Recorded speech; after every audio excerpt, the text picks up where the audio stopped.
Welcome to the Loveability Podcast. My name is Jennifer Stiers, and I'm here to talk love, relationships, sex, marriage, and everything in between.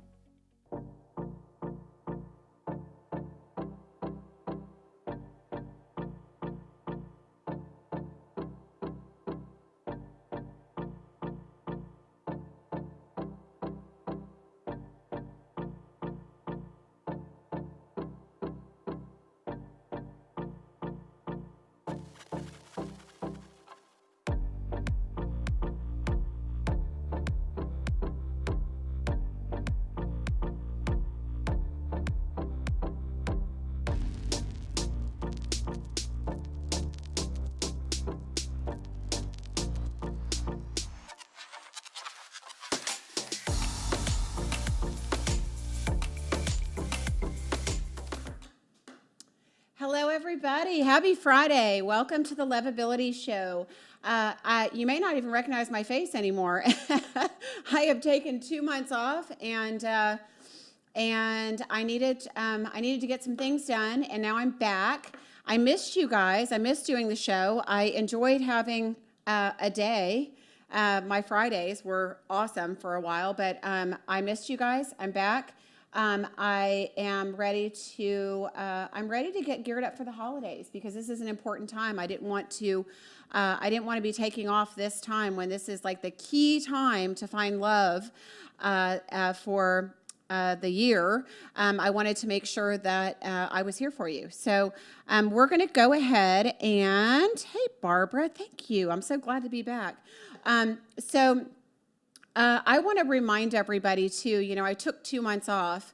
It seemed like eternity. It seemed longer than that. But having said that, you guys can always go listen to my podcast. I'm on Apple, Spotify, Google, and everybody has different servers and places they listen. And Amazon Music, it's everywhere. So I have an amazing team. Emilio, my producer, is leaving me. We're not breaking up, but he's going to a new studio. But he's done a great job of getting my podcast out to all those places. So if you guys ever want to hear a topic or listen to one of the old shows, go subscribe to the podcast, and it'll give you automatic updates when we do a new show, in case you can't join us live, or you can listen to any of the old shows if there's one that pertains to where you are. So thanks for being here. And let's see. Here's where I want to start today, because today I had put a post up about, let's see, let me go to my page. I put a post up, and I promised a couple people that I would answer their questions to the post.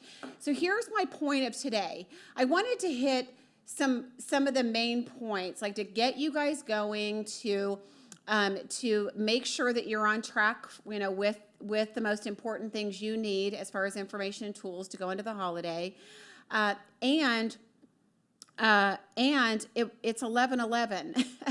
When I got up this morning, I'm like, oh my God, it's 11:11. It's like this magical day, right? So it's a big day for manifesting. So I just felt like this would be a good time to put little things into your brains, so that you have a great holiday season coming up, and hopefully a great new year full of love. So today's post, I had put on it this morning. It was, let's normalize asking questions for clarity instead of moving based on the story you've created in your mind, which may or may not be true. Clarity preserves relationships. And I directed this towards women because, ladies, you're the one that get in your head.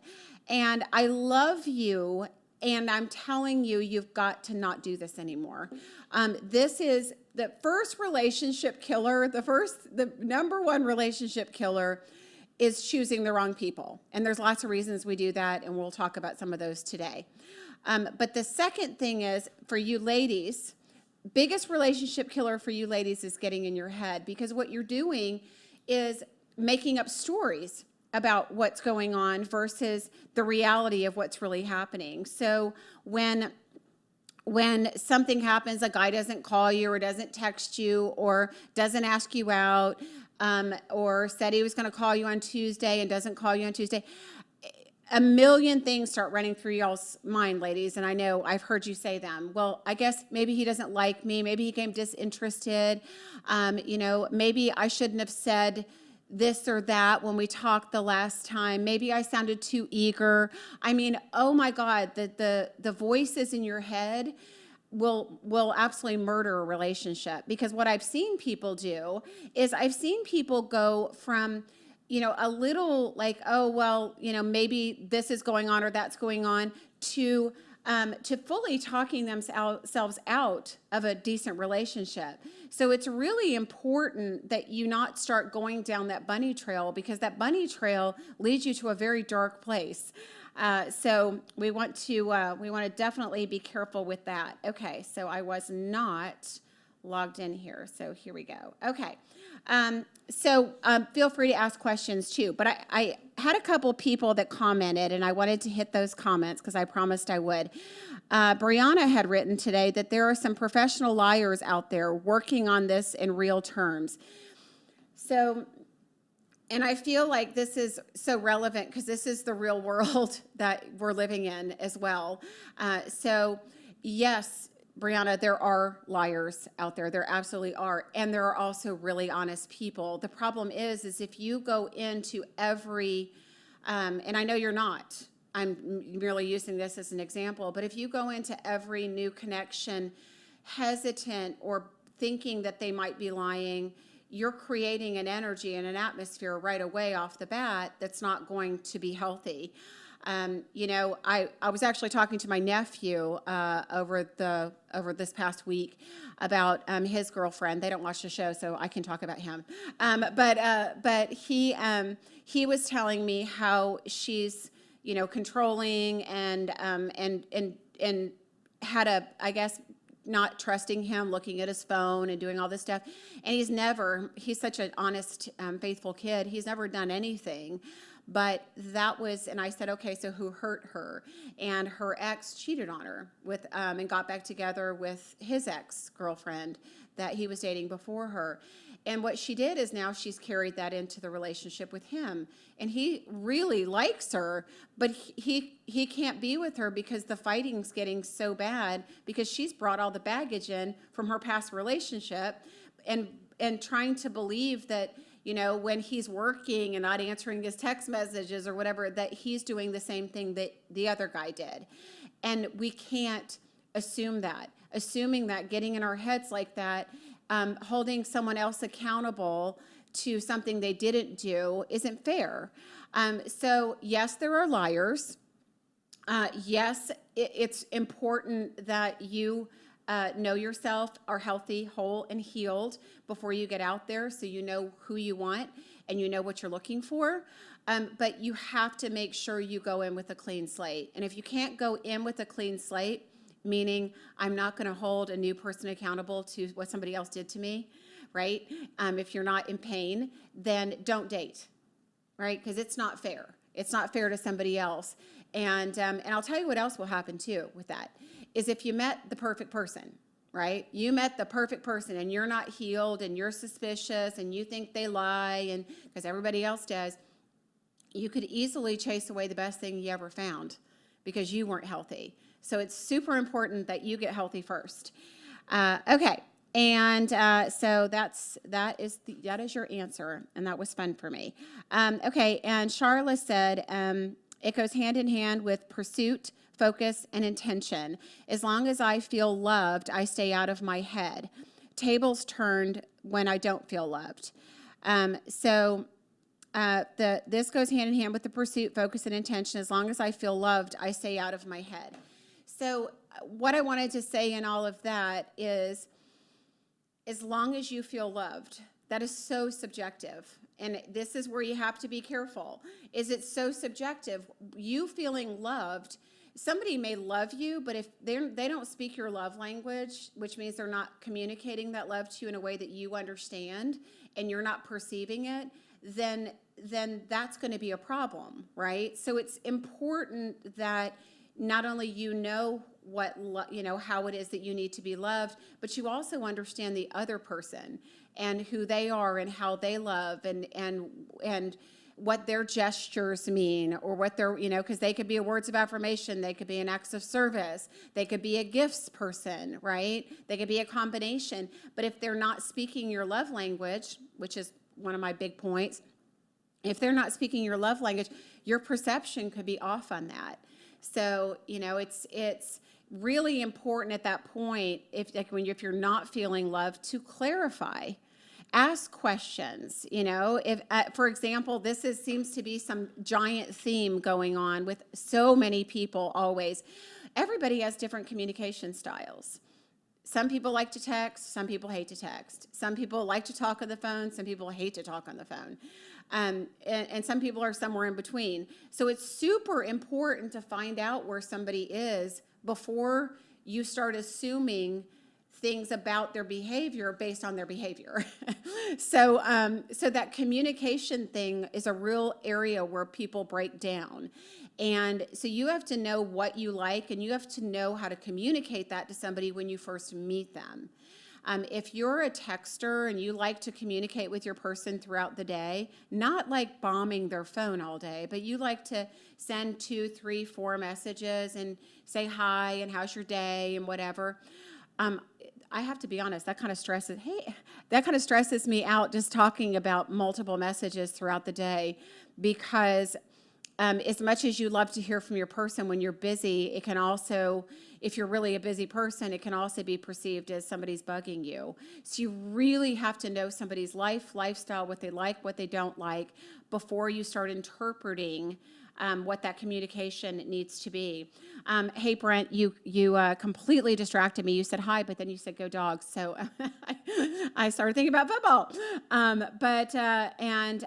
So thank you for being here. Charlie, you heard my comment. So you know what I'm talking about with all of this. So the communication part of this is super important. Don't be afraid to speak up and ask. I noticed that, and I had a client do this with somebody he's been going out with too. I noticed you don't text me back very quickly. Is it not, you do not like to text? Hit that up front and ask. Just hit it up front and ask, and find out what their answer is, and then go from there. Because if they say, you know what, I really do like to, I just don't have the time right now, or if I'm busy, I won't text back. At least you kind of know where you stand. Or if you see that the person always has their phone on them, that's another thing you can observe. If you see they're responding to everybody else, but yet you text them and they're not responding, that would be a red flag, right? But ask about it. I notice you have your phone and you seem to be a texter, but you don't respond to my texts. Am I bothering you? Am I texting you too much? Do I need to, whatever. Ask questions. It's not going to hurt. Okay. So that's the most important part about all of this stuff that we're talking about here.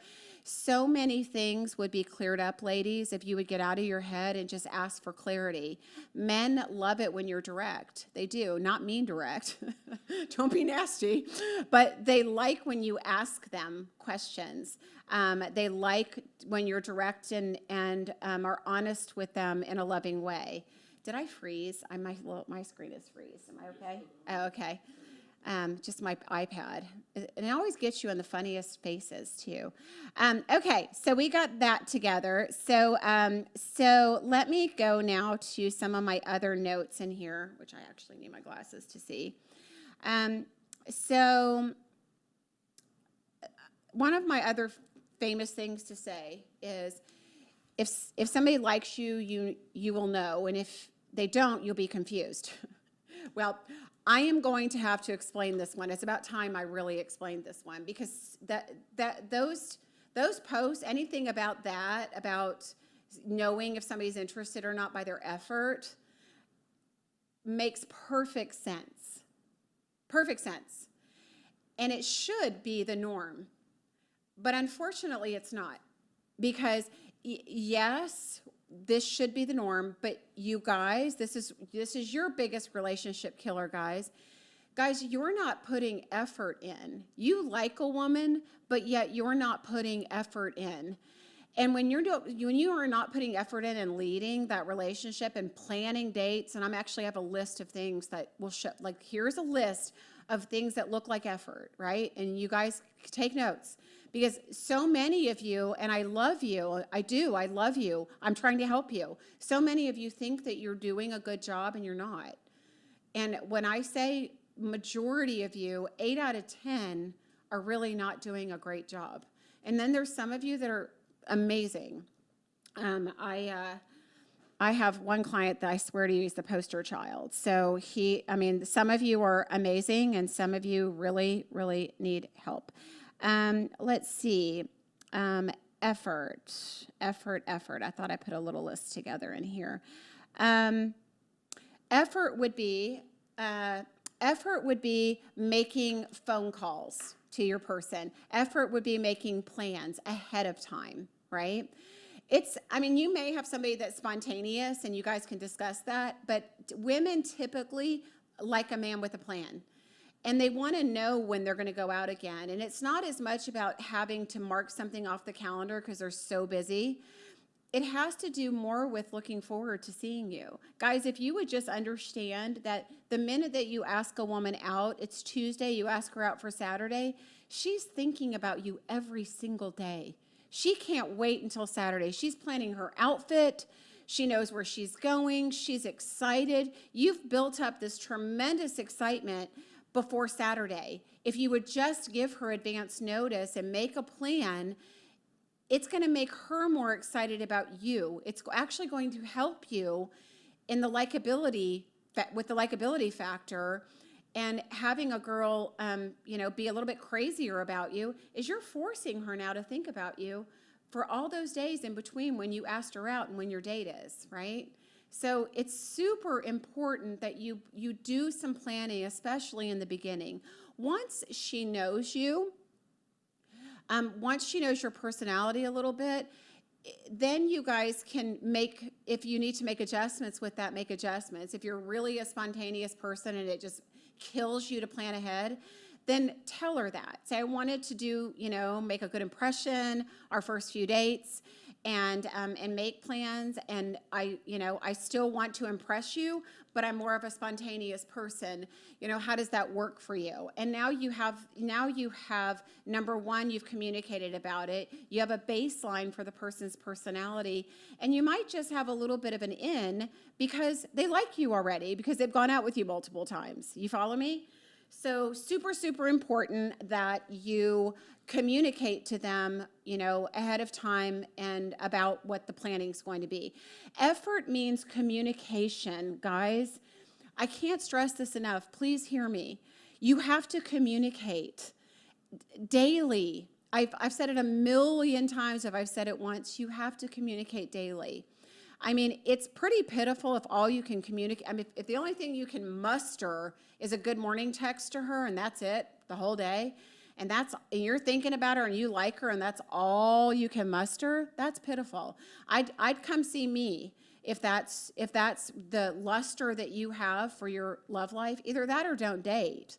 If a woman doesn't excite you, enough to want to talk to her and want to connect with her, you shouldn't be dating, and that's the truth. So guys, put the effort in. My biggest thing is, and I stand by this, is everybody hear this, because when you're finding somebody, this is your number one tip. There's a lot of questions you're gonna have to ask around it, but the biggest thing you should be looking for is somebody who loves like you do. All right, and that loving like you do is it's big and broad. It is somebody that likes doing the things that you like to do. It's somebody that has a similar lifestyle. If you're an introvert and they're an extrovert, you guys are going to clash on your life. So you've got to have some of those commonalities. Values are a big thing. That is a way in which we love. Our values are how we love. They're all intertwined. So you need to be looking at someone's values that you meet initially and finding out what are they passionate about? What do they believe in? You can look at that. Values are something you can look at, but you can look at how somebody is spending most of their time. Where are they putting their energy and time, right? So that's super important, is for you to make sure that your love styles are the same, your love languages. I mean, simple as, if you are a words of affirmation and your person is not. I mean, that's, as we were talking about earlier, that's how you interpret love. If somebody likes you, it's because they're telling you they like you, which, by the way, most people, even if they're not a words of affirmation, they want to know how you feel. So you should communicate. If you like somebody, tell them. You don't have to fall in love with them, and you don't have to tell them you're in love with them, but you do need to let them know, I really enjoyed my time with you. I like you. You're fun. You're interesting. I'd love to see you again. Tell them. Everybody wants to hear that. That's important. So love languages are super important, that we have that commonality with somebody, because then we're not having to force. As Charlotte had said earlier, if she's feeling loved, she's not going to feel insecure. She's going to feel safe. She's going to feel secure.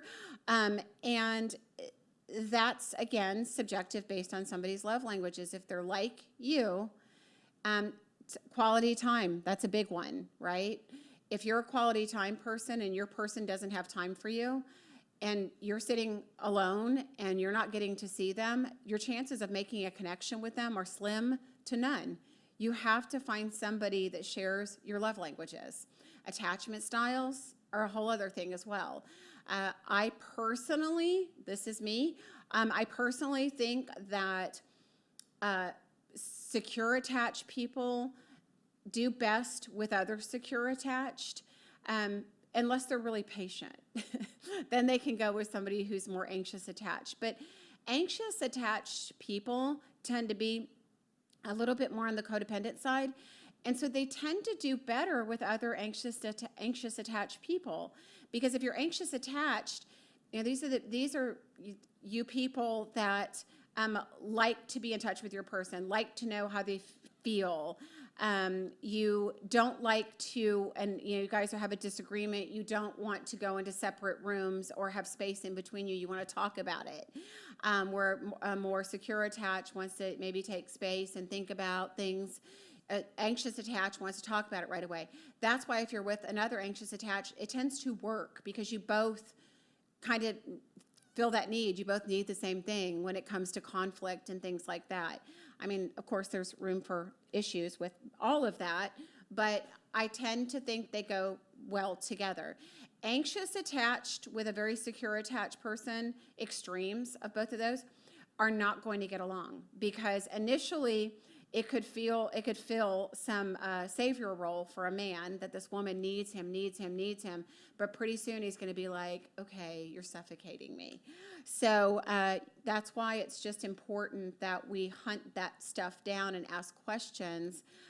Anybody that's had abandonment issues, and people pretty much kind of know if they have or haven't, but if a mother or father left them at an early age, and it's usually not due to, or it shows up differently. It's usually not due to death, like if the father or mother passed away. It's usually due to them leaving where the issues are. Now, granted, if they pass away, it shows up differently. But when the mom or dad, like divorce, leaves, somebody could have abandonment issues. It could be dad didn't leave, he stayed married, but he was gone all the time traveling. And when he came back in town, he didn't pay very much attention, and didn't give and fill the needs of the children. So finding out that stuff from somebody, finding somebody that loves the way that you love, makes those really easy relationships. And ultimately, that's what we're all looking for, is something easy. Okay, so Barrett says, love should not have to be forced. If you're forcing anything, there is no interest. That goes back to, exactly with interest and effort, 100%, but it goes into what we're saying right now as well. So it shouldn't have to be forced. And when you're working so hard, just like talking to my nephew the other day, when he said, I'm so stressed out, I'm having anxiety attacks. I never know, like, if I'm afraid that if I don't text her or call her when I'm at work or I'm doing something, or if she texts me and it take too long to text her back, she's going to get mad at me. Oh my God, that will chase somebody away faster than anything in the whole wide world, guys. So you got to get those things healed before you get in a relationship. Barrett says, I don't think these people had these problems back in the 50s and 60s. They did have them, but a different set of problems. Because I think one of the big problems we have now, which is another thing on my list to get to today, is this greener grass syndrome. Back in the 50s and 60s, sure, there was other suitors available, especially depending on somebody's availability and how many people they knew and what their job was and how many people they came into contact with. But we didn't have the transient society and the technological society that we do today. I mean, technology has single-handedly ruined relationships. It just does. I mean, it is something we need to learn how to unplug from. Because there's so many elements with technology that kill it. Number one, with dating apps, and I know so many of you right now with the holidays, it's getting time where people that get on dating apps start to get on them. They get lonely for the holidays. I think it's the beginning of January, or maybe it's end of December. I can't remember. One of those dates. I'll of course fill you in beforehand. Is the busiest day of the dating day of the year, but it's coming up where people get online. And so everybody's wanting, it's after Christmas, everybody's wanting that relationship, so everybody's jumping online. If you're getting online, even if you have the best of intentions, and I've seen it, where people are looking for a relationship, men do it and women do it both. There's so many options, especially for pretty people, because so much relies on those pictures that are going online. So they're getting bombarded with 1,000 messages. So people aren't even getting the time online. They'll say, well, I met her and she said hello, nice to meet you, but then I never heard from her again. So I hear it from guys and girls that the same behavior is happening. But what's happening is we're distracted, right? We've got all these other incoming messages, which makes things disposable, right? So you go out with somebody, you like them, but they're not perfect, or they were nervous on the first date, or they didn't dress the way you wanted them to, or you didn't feel a connection, or they didn't walk you to your car, or they didn't pay for your valet. I hear it all. Then anything happens, you're quick to write them off because you've got an inbox full of 1,000 other people. And connections, real connections, are not a dime a dozen. They're just not.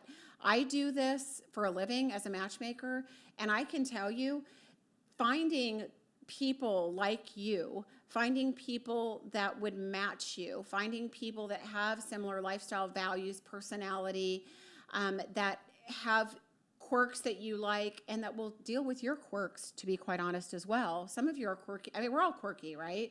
But you've got to find somebody that you're going to deal with their stuff, and they're willing to deal with your stuff too. It's a small number, people. It's a very small number. So if you like somebody, don't expect perfection. That will kill you. You've got to start giving people, grace. And you've got to start giving people a chance, even people you wouldn't normally date. I've said it again on the show here, and I tell my clients this all the time. Most of my clients that are married, most of the people that I put together are married, are not people that thought that would be the person they would marry. They wouldn't even have dated these people. I've heard them say, well, this isn't somebody that I would have picked myself. Exactly. That's why I'm picking for you.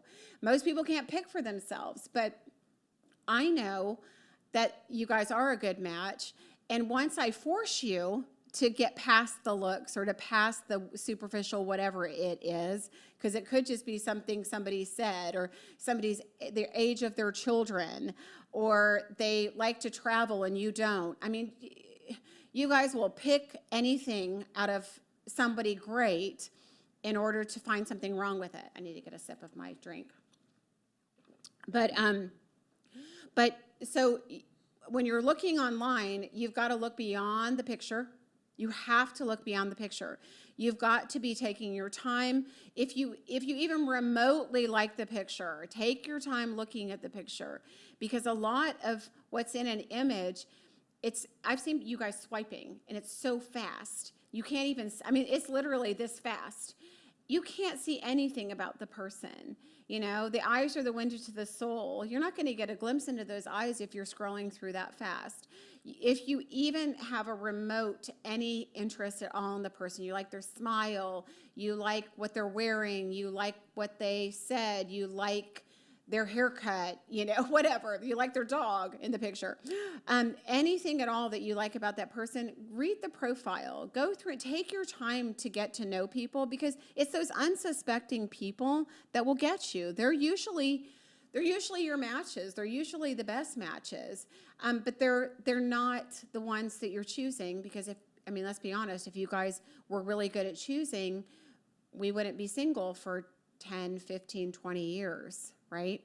So we need better pickers. Okay, so Barrett's writing a book, but you know what? She's a journalist, so she can. Love you, Barrett. So she agrees. Also, gender roles have changed drastically, so people are lost. Good point, sister. That's a really good point. And lots of hit and miss. Gender roles have changed, and that's an excellent, excellent point. Women, ladies, sit back and let the man be a man, and guys, step up, and ladies, give them the opportunity to, right? If they're not holding the door for you, it's perfectly okay to stand there and wait for them to open it. It's not rude. You have to teach them how to treat you, and if you don't do it up front, ladies, and again, guys, not picking on you, but you have to do all of this up front. And ladies, I think we've become overly independent, and guys will be the first to tell you, well, I wanted to open the door for her, but she grabbed it first. We've all done it. I've done it too. But I'm just using that as an example. But we have become more independent. Women are in the workplace. Women are wearing the hats. You know, we're making the decisions. We're leaders in our work, in the workforce during the day. We may be managing multiple people, but when we walk out of that office, ladies, we have got to flip the switch, because we're women, and if we're not feminine, a man can't be masculine. It doesn't give him the space, right? So we need a yin and yang. That's how all relationships work, right? Bisexual, heterosexual, homosexual, whatever. It's how there's a yin and a yang in everything, right? So you've got to have a yin and a yang, and you've got to have opposing energies. So, and guys, this is a whole nother show, and I promise you I'm going to do it. I'm going to have a man on here to do this show where we talk about why you guys aren't stepping up like you used to. I'm not sure that men, I want to talk about courting, and I'm going to talk about courting, but I'm not sure that many of men today know how to do it anymore.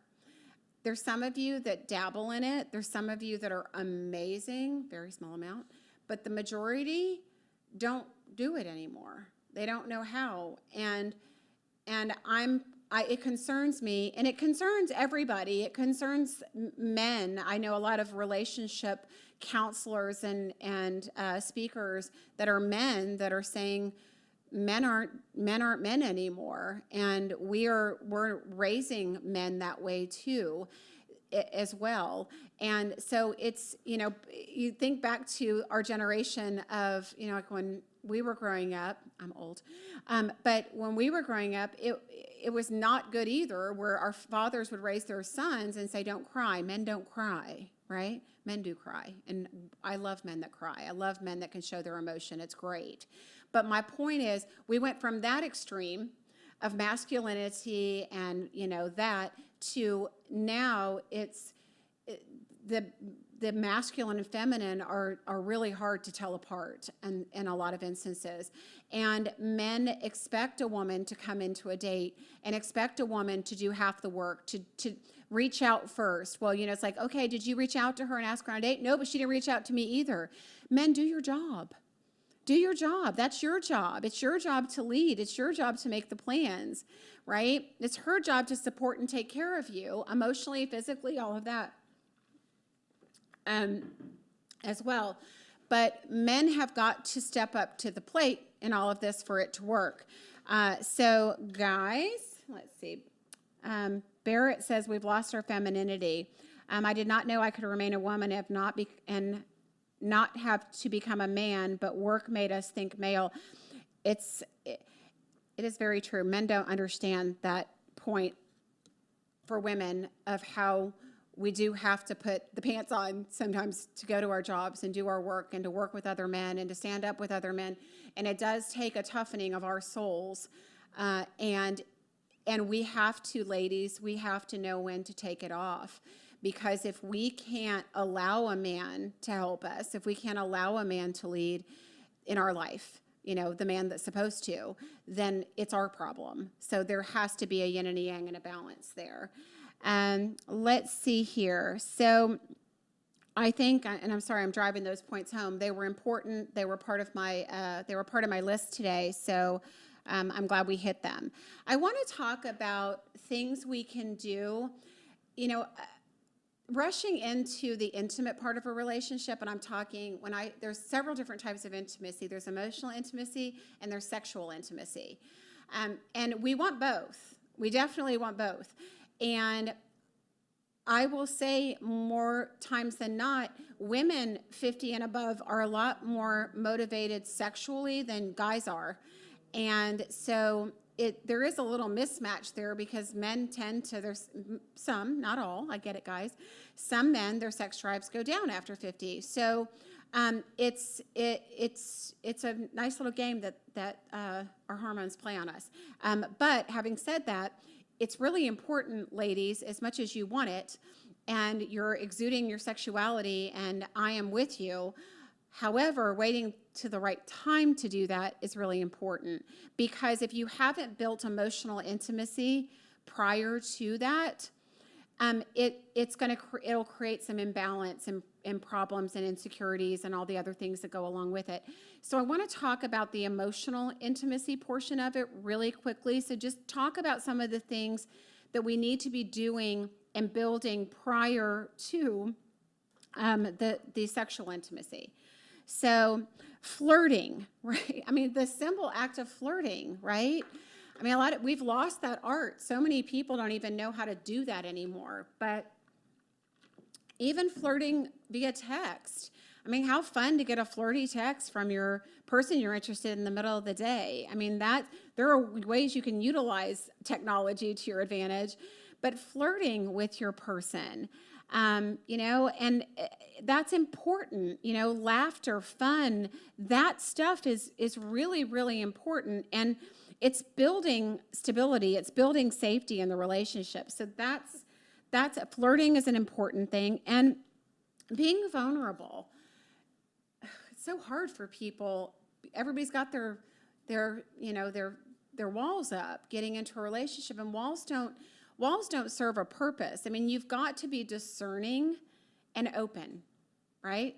And they are kind of opposing energies, but discerning is more of protecting your heart, knowing what that means to protect your heart, knowing what to look out for, what the red flags are, but being open to that whoever this new person is that you met could be different and is different than anybody else you've ever met. Everybody's unique, right? So we've got to go into a relationship understanding that we've got to be vulnerable. We've got to share pieces of ourselves. We haven't done Singles in America yet. The Singles in America survey, it comes out anytime. I want to say next week or something. But last year in the Singles in America survey, we found that emotional intimacy and vulnerability and people revealing things about their soul, an emotional connection was more important to people than the physical. They were looking more for an emotional connection than what somebody looked like. It was more important than looks, right? So emotional intelligence is the sexiest thing going right now. So if you don't, and I have new producer over here. Tell me your name, George, right? Jordan. Yeah. Jordan is nodding his head. And Jordan's young. How old are you, Jordan? 26. See, 26. And he's nodding yes. Emotional intimacy, emotional connection, emotional intelligence, way more important than looks. People understand there's more under the surface and they want it, and they don't want to keep wasting their time just with all the surface stuff. So Barrett, maybe there's a light at the end of the tunnel. Maybe we've had so much stuff drowning us with technology and with all the junk that has filtered in because of technology and because of changing roles, that maybe we're getting to a point now of, of what's the word I'm looking for, titration, where we're past that point. We're starting to look for different things. And we did find that last year in the Singles America survey, which is a really accurate survey. People are looking for more, and they want vulnerability. They want to know their person. If you knew how many times I've talked to people after dates and they'll say, they were great. I really liked them. They were pretty, or they were handsome. They were fun. They were interesting. I just didn't feel like I got to know them. They didn't really talk about themselves and tell me anything. I don't know anything about their childhood. I don't know anything about their past relationships. All of this is so important. God, my hair's so frizzy. I just saw it. I wasn't looking at the camera. I'm like, woo! We have rain today, guys. So, okay. So vulnerability is important. People are looking for it. That's what builds a connection with somebody, is vulnerability, them getting to know you. Even if it's something that you don't like about yourself, or a vulnerable place, or something that's hurt you, or something that did hurt you in your childhood. You don't want to be that whiner. You don't want to be like, why poor me, or a victim, but you do want to let people know where you're coming from and give them a piece of you, because any connection that you can make there emotionally is going to make a big difference in the overall connection in the long term. So really important to be vulnerable. Finding opportunities to touch each other randomly throughout the day. So again, touch is subjective because some people don't like it at all. There are some. Majority of people do. But it has to be appropriate, and it has to be in the appropriate time. So, and you have to gauge that. If a woman's not going to kiss you on a first date, like if she backs away and she doesn't kiss you, and she's not wanting to, you reach out to hold her hand and she backs away or gets uncomfortable, you need to read that body language. It doesn't mean she's frigid. It doesn't mean she doesn't like touch. It just may mean that her boundaries are stronger than yours, and it's going to take a little bit of time to build trust with you, to have that closeness and that physical intimacy. So as much as I'd love to say gauging touch is important, I'm a toucher, so but respectfully so. At least I hope to I like to think so. But it's good to, when you're talking to somebody, you can reach out, you can touch them, hug them. When you're making your point, if their hand's on the table, like touching their hand, not trying to grab it, not trying to hold their hand on a first or second date. Some people want that, but some people don't. So you have to it's really being in that space of feeling somebody out and watching and listening for cues with all of that, and talking about it and asking about it. But the reason that this is so important and why I brought it up is because if you don't touch, if you don't try to make that physical connection, if you don't hug, if you don't try to kiss them, at least by the third date, they're going to put you in the friend zone. So there's, as you're getting to know somebody, you are trying to make your new best friend, but you also need to have some type of sexual chemistry that you're trying to build as well. And guys, I will tell you, I think giving women sometimes, even though, again, here's where I'm going to confuse you with conversation. We want you to lead, but we also don't want you to overlead. Meaning, if you're asking a woman out and she is backing off, or she's not responding, or she's saying no, she's busy or whatever, back off. Let her come to you. She may be very interested. Her comfort level is different than yours. That's why this is such a dance at the beginning, until we get to know somebody, until we have that opportunity to ask these questions. It's a dance where you need to pay attention. It's not all about you and what you want and what you would do and what you would think. right? And that's where we all go wrong is, and guys, you'll take that personally. I've heard you do it where, well, I went to kiss her and she backed away. Maybe she doesn't like me. It doesn't mean that. It doesn't mean that at all. It just may mean that it's too soon. That maybe she's that one woman that actually still respects herself. No, I mean, ladies, we've all kissed on the first date and respected ourselves. I'm making jokes, kind of, but but try to look at it on the bright side, I guess, is my point. Frequent compliments, praise. You know what? And I've said this. I said it earlier, and I'll just say it again really quick. Everybody wants to hear that that you like them. So whatever that looks like, you don't have to vow your love to somebody. You know, when you first meet them, it's not about that, but it is about telling them if you like them, telling them if you think they're funny, telling them if you think they're cute, telling them if you find them interesting. Feedback is important, right? People want to know that you like them. So tell them. Again, ladies, it's okay for you to do it with men too. It's okay for you to say, you know what, I really enjoyed this. I look forward to seeing you again. And letting him know that you want to see him again, because guys get just as nervous about asking somebody out as you get about them asking you out, right? So it's a big step for a guy, even after a first date, gauging your interest, and they don't want to be turned down either, and they can get their hearts broke even early on. So be gentle and give buying signs. Communicate with the guys too. They like to know when they make you happy. Men like to know that they make you happy. Super important. Any guys going to jump in here? Confirm all of this, please. I have sending suggestive texts in the middle of the day. All right. Obviously, I'm not talking about sending somebody nudies so that, they're in a board meeting and you catch them completely off guard. I'm talking about fun little, can't wait to see you tonight, and maybe something attached to that, which I won't, give you any more hints.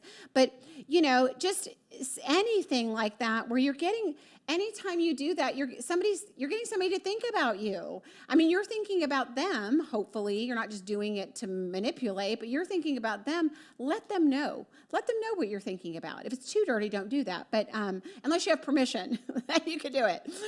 Okay. So physical affection without expectations of physical intimacy. Okay. This is super important. This is why we don't want to cross the line too soon sexually. Here's what happens. You have sex too quickly, then all of a sudden it's all about the sex. Where the conversations should be happening when you're getting to know somebody, they're not happening. That emotional intimacy isn't happening so much anymore. So take your time before you jump in the sack with somebody the first time. But even when you do, you still want to have those nights where maybe you watch a movie, you cuddle, you kiss, and there's nothing else. That you don't, that's not something that has to be done every time, because that tells the other person that you respect them and you're interested in other things in them besides just sex. And that is important, to have dates where you just go to the movies and go home, right? Important. And people that know how to balance that, it's a good, healthy thing. Okay, so, okay, I think I beat that one. So I think we're running out of time, right? Okay. I get really, when I'm by myself, I just roll. So sorry, guys. Okay, so one of the things I talk about that I think is super important is healing. So you have to heal before you get in relationships. Does that mean you're going to be completely healed? Absolutely not. Nobody's ever completely healed, right? I can't even tell you how many times, even as a coach, I'll be coaching somebody, and I'll say something, and it'll even ring for me, and I'll be like, wow, that's a really great point. I should do that. But my point in all of this is that we're always learning, we're always growing, we're never there, but we should get to a point with ourselves where we feel healthy enough, and we feel healthy enough that we can get into a relationship, know that we're going to be aware of our triggers, know how we need to respond when we are, and move forward from there. Because what happens is when we've had multiple failed relationships, and some of you are out there just failing multiple times without stopping to do the work. When you keep having failed relationships, it's you. It's you. And you've got to fix that. And I can tell you 100% of the time it's from your childhood. It's not from your relationships. You could say, well, I was cheated on, my past relationship, and that's why, I have a fear of, I don't trust people. It's not, yes, that happened. Yes, that added to it, but we go backwards and it's all there. So it's super important that you do the work and you deal with those childhood issues, because number one, you'll never get through a successful, healthy relationship without doing the work. It's going to interrupt. And I always tell people, I think the thing that's the worst about it, it's not the relationship failing as much as, what if that was the one? What if that was your person and you met them, and out of a zillion people in the world, you met them, you dated them, they were your person, and you chased them away with your insecurities, fears, unhealed crap, and it happens a lot. I hear the one that got away stories all the time. So super important that we do our healing ahead of time. And I think lastly, I'm just going to say this because this is super important for everybody.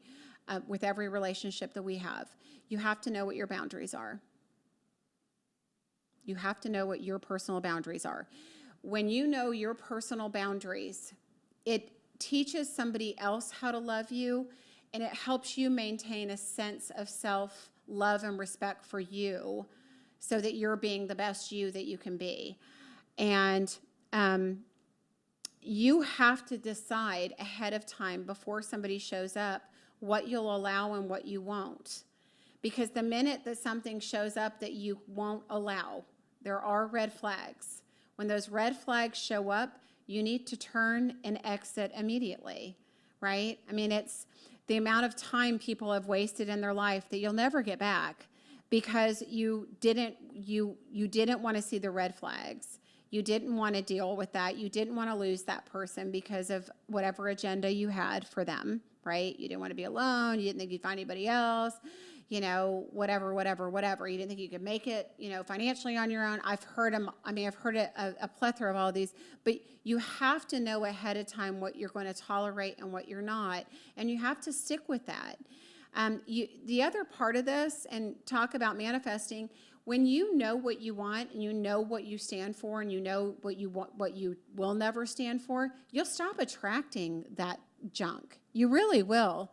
I mean, when you are solid in who you are and your boundaries are strong, really nothing gets in. Nothing gets in that's not supposed to be there. Your radar will pick it up very quickly. And those of you that have done the work and that healed, that have set your boundaries, you can attest to this. I can attest to this. I mean, it took a lot of work, but I have some of the strongest boundaries in the whole wide world. And I can tell you, I can read people right away that come in because I know what my boundaries are. I know what the red flags are. And when you do, you know how to protect yourself, right? So a boundary is just what you use to protect yourself from other people, things, and situations, right? It's your personal property line. This is what I will allow in, and this is what I won't allow in, right? And we make that choice all the time. I always tell people it's like a door. I'll allow that, I won't allow that. You open the door, you shut the door, and you have to know before you get in relationships what your boundaries are, what you'll allow and what you won't allow. And then you have to adhere to them. Because if you don't adhere to them, number one, you'll end up regretting it later. And number two, you'll lose respect and faith in yourself to make good decisions if you went against what you knew intuitively, right? We've all done it. I've heard you say it. We talk about it all the time. Okay, and yes, Charlotte says boundaries are so important. They are one of the biggest keys. There's a few books that I recommend to clients all the time. And a lot of people are codependent, and that was one of the things I was wanting to get into today. But there's lots of reasons you can be codependent without any addictions being involved. Because I think people tend to look at codependency with addiction, and it's not all that. So Codependent No More, Melanie Beatty, great book. I think it's a great read for anybody. Boundaries by Henry Cloud, great book. Attachment, and I forgot who wrote that book. It's a red and white book. For ladies that have abandonment issues and maybe grew up in homes where you had addictions or their family had addictions. There's a book by Robin Norwood called Women Who Love Too Much. Also a great book. Old book, but just a lot of different stories that you can relate to. It's really important to do the work. And, we do have the holidays, and we are embarking upon the busiest holiday of the busiest time of the year to date and find love. It's not necessarily Thanksgiving or Christmas. It's afterwards. So take this time, people. This is why I said it's a great time to prepare. If anything I said triggered you, and by all means, email me if you want a recommendation for a book, because there's a million that I can recommend. That's all about doing the work and the homework, and sometimes, it helps to do that yourself. But if you need a recommendation, let me know. But do the work now. Get ready. We are embarking upon the busiest dating season of the year, and I want you to be ready, and I want you to be prepared, and I want you to find love. And that's why I do what I do here. So, and any podcast that you need to go back and listen to, I've got a whole library, like I said, on all of the podcast stations, Apple, Spotify, Google, Amazon. You have no excuse. We all listen to them. So that's it. So enjoyed it. I will be back again in 2 weeks. That's what I'm committing to right now. I may be changing up the schedule and doing weekly shows going forward in a little while, but right now I'm staying bi-weekly, but I will see you again in 2 weeks. I've missed you guys, love you guys, and have a great weekend. This is Jennifer. Thanks for listening today, and please subscribe to the podcast. Each show, we're going to have new topics and information. If you'd like to find out more about coaching or matchmaking, please go to my website at lovejen.com, or you can find me on my Facebook page, my personal page at Jennifer Stiers.